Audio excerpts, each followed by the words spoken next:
Welcome back, students. Good morning. Next topic and last topic of this chapter is how is federalism practiced? Okay, in India, how is federalism in practice? Bharat में federalism system कैसे practice में आया, इसे कैसे practical में इस समय India में अप्लाई हो रहा है। तो देखिए, constitutional provision and democratic politics. Okay, constitutional provision जो संविधान के द्वारा बनाए गए जो प्रोविजन हैं, आर्टिकल्स हैं, जो रूल रेगुलेशंस हैं, and democratic politics are the real pillar of federalism. और डेमोक्रेटिक पॉलिटिक्स जो राजनीति है, जो पार्टी सिस्टम है, इसने क्या किया है, is the real pillar of the federalism. यह फेडरलिज्म का क्या है, रियल पिलर है, उसकी बेस है, and which help to make it a success. और यह constitutional provision and democratic politics क्या करता है, फेडरलिज्म को इंडिया में सक्सेस बनाता है। ओके, देखिए नेक्स्ट है इंडिया में कैसे जो फेडरलिज्म सिस्टम है कैसे प्रैक्टिस में है। तो इसके लिए next topic linguistic states. India is the diversity according of linguistic state. देखिए in 1947 this was done to the ensure, 1947 में यह इंश्योर हुआ that people who spoke the some language lived in the same state.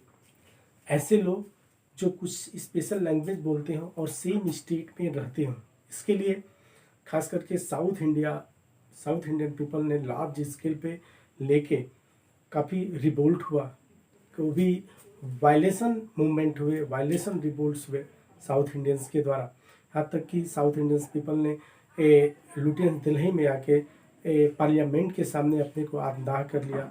South India के एक leaders थे जो 64 day special रूप से भूख हड़ताल पे रहने के बाद उनकी डेथ हो गई, जिन्हें श्री रामालू कहा जाता है। इसके एवज में दंगे भड़क उठे, रेवोल्यूशन हो गए, वो भी वायलेंस रेवोल्यूशन हो गए साउथ इंडिया में। क्योंकि इसके पहले इंडिया में लिंग्विस्टिक प्रॉब्लम्स को, यानी कि जो भी अगर स्टेट डिस्ट्रीब्यूशन की बात आई तो उसमें कहा गया था इकोनॉमिकल एंड सोशली रूप से जो बैकवर्ड एरिया होंगे उनका एक स्टेट अलग होगा, और जो काफ़ी स्ट्रिक्ट यानी कि सोशली और इकोनॉमिकली बेस पे जो इंडिया के मेन पॉलिटिकल लीडर्स थे, चाहते थे कि socially, politically and economically base पे इंडियन स्टेट का डिस्ट्रीब्यूशन हो। लेकिन साउथ इंडियंस पीपल ये चाहते थे कि लिंग्विस्टिक बेस पे, और स्पेशली रूप से इंडियन कॉन्स्टिट्यूशन में इंग्लिश को तो ऑफिशियल लैंग्वेज डिक्लेयर कर दिया गया था, लेकिन कहा गया था 1965 तक ये रहेगा, ओनली 15 ईयर्स के लिए। और इंडियन पार्लियामेंट क्या करेगी, हिंदी को प्रमोट करने का काम करेगी। लेकिन आज क्या है, आज की डेट में अभी भी इंग्लिश में ही जो हाई कोर्ट, सुप्रीम कोर्ट और जो भी हाई लेवल के हैं उनका ऑफिशियल लैंग्वेज इंग्लिश है। हिंदी में भी खास करके नॉर्थ इंडियन के कोर्ट में और भी डिफरेंट जो भी ऑफिसर्स है उसमें वर्क होते हैं। लेकिन इंडियन कॉन्स्टिट्यूशन में यह कि हिंदी को प्रमोट किया जाएगा। 1965 तक ही इंग्लिश का था, लेकिन इंग्लिश को आगे बढ़ाने का काम किया गया। ओके, तो इसको लेके जब दंगे स्टार्ट हो गए तो फिर इसको लेके बहुत सी लिंग्विस्टिक कमीशन बैठा गया। लेकिन एक लिंग्विस्टिक कमीशन, इसके पहले JBPP समिति, जवाहरलाल नेहरू, वल्लभ भाई पटेल, तो इन सब के लीडरशिप में एक कमेटी बनी थी। इसने अपनी जब सिफारिशें दी, इंस्ट्रक्शन दिए, तो भी क्या किया, सोशली और पॉलिटिकली या इकोनॉमिकली बेस पे स्टेट का डिस्ट्रीब्यूशन। लेकिन दंगे भड़कने लगे, स्पेशली साउथ इंडियंस पीपल ने, खास करके जो तमिल, मलयालम, कन्नड़, तेलुगु भाषी एरिया थे, लिंग्विस्टिक एरिया थे, इन लोगों ने इसका प्रोटेस्ट किया, विरोध करने का काम किया। और लास्ट में ये हुआ कि 1953 का जो फजल अली कमीशन था, इसको ऑर्गेनाइज किया गया। तो इसने भी अपनी रिपोर्ट दी 1-2 ईयर्स लेटर। तो इसने भी कहा कि नहीं, इस पे बेस पे ही होना चाहिए, सोशल और इकोनॉमिकल बेस पे। लेकिन बाद में चल के जब काफ़ी राइट्स होने लगे, दंगे होने लगे, फसाद होने लगे, तो उसके बाद लिंग्विस्टिक बेस पे 1953 में फर्स्ट स्टेट आंध्र प्रदेश को ऑर्गेनाइज किया गया। उसके बाद 1956 में 14 स्टेट लिंग्विस्टिक बेस पे टोटल आर ओवर इंडिया में, एंड आपके जो यूनियन टेरिटोरीज थे उसमें 5 यूनियन टेरिटोरीज को ऑर्गेनाइज करने का काम किया गया। बाद में चल के या इंग्लिश में इंक्रीजिंग। तो लिंग्विस्टिक प्रॉब्लम। और इंडिया में देखा जाए तो प्रेजेंट टाइम में एटलीस्ट आपके जो इंडियन कॉन्स्टिट्यूशन में 22 ऑफिशियल लैंग्वेज है और एटलीस्ट आपका 3000 के आसपास जो लोकल डायलिक्ट्स हैं बोली जाती हैं उसको भी, यानी कि India as the linguistic in diversity, भाषा में भी क्या है काफ़ी विविधता पाई जाती है। तो देखिए, and the same language live in the same state and some state were created to the recognize differences based on the culture. And culture की जब भी बात होगी तो रिलीजन, फिर आपके फूड हैबिट्स जो होते हैं, ओके, और रीजन और उस एरिया से बात है, यानी कि और लिंग्विस्टिक और लैंग्वेज से बात होती है, okay. Religion, language and food habits और ड्रेसेस आपके जो होते हैं इस क्या कल्चर में इंक्लूड होते हैं। And ethnicity are the geography like the Nagaland, Uttarakhand and the Jharkhand.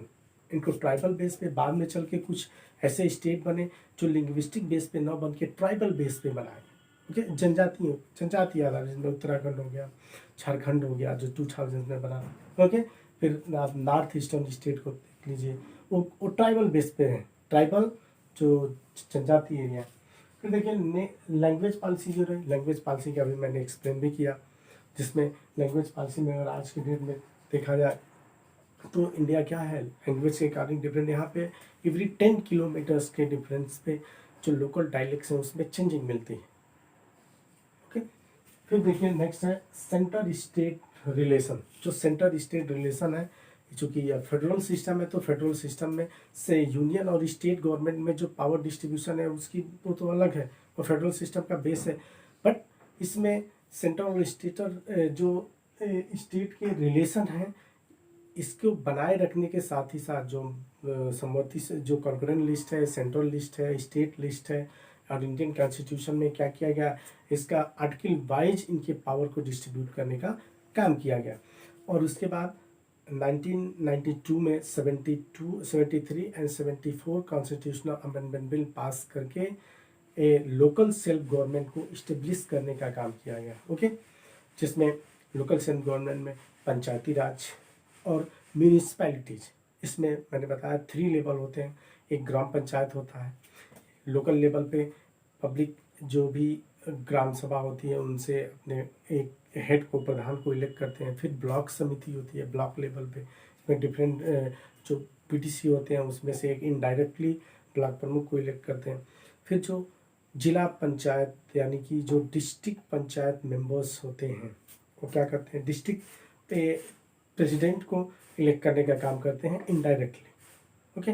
तो ये लोकल सेल्फ गवर्नमेंट में पंचायती राज रहा। फिर आपका टाउन एरिया लेवल पे ऐसे विलेज जिनकी पॉपुलेशन एटलीस्ट आपका 10,000 के आसपास हो, वो क्या होते हैं विलेज से के टाउन में कन्वर्ट हो जाए। तो टाउन एरिया का एक चेयरमैन होता है जिसका इलेक्शन डायरेक्ट होता है, फिर उसको कई वार्ड में डिस्ट्रीब्यूट किया जाता है, ओके। जहाँ उस वार्ड वाइज जो मेंबर होते हैं उन्हें पार्षद बोला जाता है। फिर आपके म्यूनिसिपैलिटीज होती है जो कुछ टाउन से बड़ा एरिया होता है, जिनकी पॉपुलेशन 10 से लेकर 1 लाख के बीच में होती है, ओके। और फिर म्यूनिसिपल कॉर्पोरेशन उनकी पॉपुलेशन 10 लाख से अधिक होती है। तो वहाँ पे मेयर इलेक्ट होते हैं, वो उनका क्राइटेरिया भी ऐसे ही रहता है। तो यहाँ पे अगर सिटी एरिया में देखा जाए तो लोकल सेल्फ गवर्नमेंट यानी कि लोकल गवर्नमेंट को काफ़ी प्रमोट करने का है, जिसे पावर ऑफ डिसेंट्रलाइजेशन कहा जाता है, यानी कि सत्ता का डिसेंट्रलाइजेशन, विकेंद्रीकरण। सेंट्रल गवर्नमेंट स्टेट गवर्नमेंट को तो पावर अलग अलग इंडियन कॉन्स्टिट्यूशन में बाद में चल के अलग से जोड़ के इंडियन कॉन्स्टिट्यूशन में आर्टिकल्स को डिसेंट्रलाइज को यानी कि फेडरलिज्म को और स्ट्रांग करने का काम लोकल लेवल पे किया गया। देखिए नेक्स्ट है लिंग्विस्टिक डाइवर्सिटी ऑफ इंडिया, यानी कि इंडिया में जो लिंग्विस्टिक डाइवर्सिटी एटलीस्ट 35-4,000 के आसपास यहाँ पे लिंग्विस्टिक यानी कि डायलेक्ट्स बोली जाती हैं, बोलियाँ बोली जाती हैं। इंडियन कॉन्स्टिट्यूशन में जो एक्ट शेड्यूल्स हैं उसमें 22 लैंग्वेजेस में बोडो, डोंगरी, मैथिली, संथाली, हिंदी, इंग्लिश, संस्कृत, बंगाली, पंजाबी, कन्नड़, तेलुगु, मलयालम, मराठी, तो डिफरेंट टाइप के 22 लैंग्वेज को क्या किया है इंडियन कॉन्स्टिट्यूशन ने अडॉप्ट किया है जो ऑफिशियली। और 1500 के आसपास जो लैंग्वेज हैं वो धीरे धीरे क्या हो गए, एक्सटिंक्ट लैंग्वेज हो गई हैं, जो विलुप्त हो गई हैं, विलुप्ति के कगार पे, यानी कि वह धीरे धीरे उसके बोलने वाले लोग खत्म। नेक्स्ट है आपका डिसेंट्रलाइजेशन इन इंडिया, जिसको मैंने अभी एक्सप्लेन किया। डिसेंट्रलाइजेशन यानी कि इंडिया का decentralisation local self government base पे।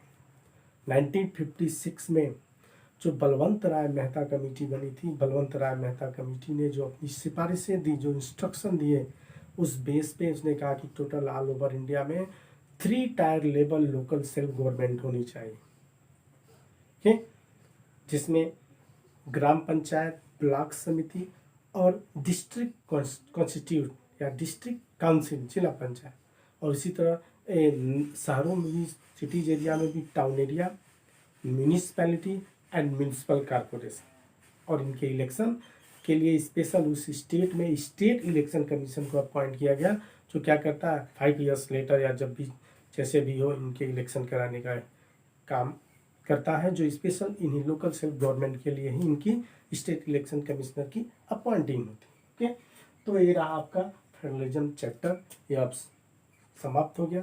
तो इसको आप लोग वीडियो को, जो प्रीवियस वीडियो उसको भी, इस वीडियो को भी अच्छे से देखिएगा, समझने की कोशिश करिएगा, आसानी से आप लोगों को समझ में आ जाए। ओके, अब नेक्स्ट चैप्टर में हम मिलते हैं। Okay, thank you.